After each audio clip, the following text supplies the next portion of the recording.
Hello, I'm Hanan Bashir. I'm currently pursuing chemistry from IIT Bombay. Today I'm going to give an overview of lecture 2 of biomedical engineering. Also, let's start. The topic is today's neuronal language of communication, electrical signals of neurons. So, what are excitable cells? So, our neurons are always present at a resting potential which varies around minus 40 to minus 90, which can be later then excited to higher potential by giving a relay signal. So, this is a resting membrane potential, which is RMP, which is around the range minus 40 to minus 90. This is a resting potential. Excitable cells are all the cells whose potential can be raised to an action potential.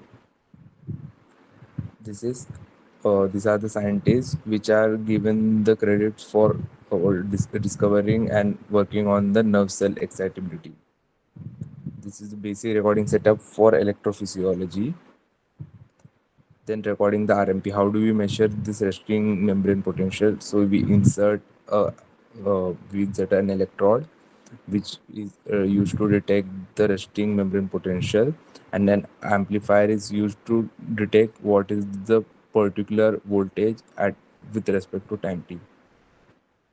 When the membrane potential become more positive with respect to RMP, the membrane is said to be depolarized, and when the membrane potential becomes more negative than the RMP, the membrane is said to be hyperpolarized. This is types of neuronal electrical signals. One is receptor potential, which we get by like any action, like a touching any surface. So it is a waveform is of this type. Then synaptic potential, where the synapse touching a neuron's end provides this type of potential gradient. And finally, is the action potential, which is a sharp peak, which is caused due to the relay of the signal, and then passive and active electrical signals in a neuron. So it is like do or die situation. So if the signal is going to be passed, then it has to be more than this threshold.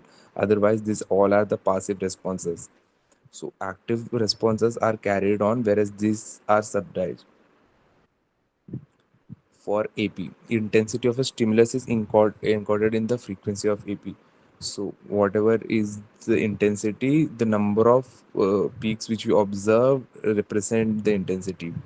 Then the receptor potential. So the receptor potential is given by the amplitude of the receptor potential, and the synaptic potential, the amplitude of the synaptic varies the number of activated synapse and synapse strength previous level of synaptic activity. Then structure and property of neuronal cell membrane. So this is given by the difference in the concentration of specific ion in the neuronal membrane and difference in permeability of the neural membrane. These two factors are used to transmit signals. So one is that we have to see that this is a lipid bilayer and protein which covers the entire axon. The lipid bilayer is non-permeable, and protein form ion channel and active transporters pumps which takes ions against the gradient, and the transmembrane structure that enables movement of ions across the cell membrane. So this is a voltage gated ion which is represent says that when it opens, then ions can pass through them freely, whereas this is a ligand chemical gated channel where ACH or the triggering molecules come and fit to the side, and afterwards this channel opens and the gradient allows the ions to flow according to the concentration difference. This is active transport and ion channels. So this is just what we have just discussed. And the active transporters undergo repeated cycle of conformation, shape change, and transport ions. So they mostly transport the ions against their concentration gradient. So they are used to maintain the concentration of an ion particular place high and at a particular place low, so that later they can be used, the concentration gradient can be used to make the ion pass from one point to another. Then this is ion channel where, as I said, it opens and let the ions pass through them easily. This is electrochemical equilibrium where voltage is applied to let the ions move from one point to another. It is governed by this equation, which is the Nernst equation, which you have seen in GE. And if we simplify it for the room temperature and taking base 10 log, then we get this value 58 by z log the concentration outside divided by concentration of inside. This is the potential. Then these are the terminologies. So this is the electrochemical equilibrium with more than one permanent ion. Then electrochemical equilibrium with more than one permanent ion, we can see how does this work. So when K plus is permeant, then we see that the voltage is minus 58. When Na plus is permeant, it becomes plus 58.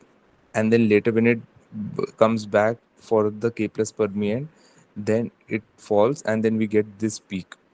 So the this permeant changing will affect this action potential and hence let us form this peak. So varying ionic permeability produces transient signal of varying shape without changing ionic concentration or homeostasis. This is the ion basic of RMP. Membrane of resting neuron most permeable to K plus. So K plus is the most freely moving and permeable ion, and this moves according to the gradient. So the neuron tries to maintain more K plus inside than outside of the membrane and produce active transporter than selectively accumulate K plus within the neuron. Same is done with Na plus. It is accumulated outside. Then Na plus is moved by opening of the selective channels. More Na plus outside than inside produce active transporter, then selectively accumulate Na plus outside the neuron.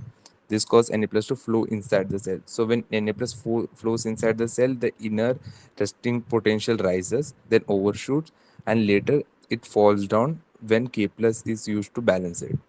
So that was all for lecture 2. Thank you for watching.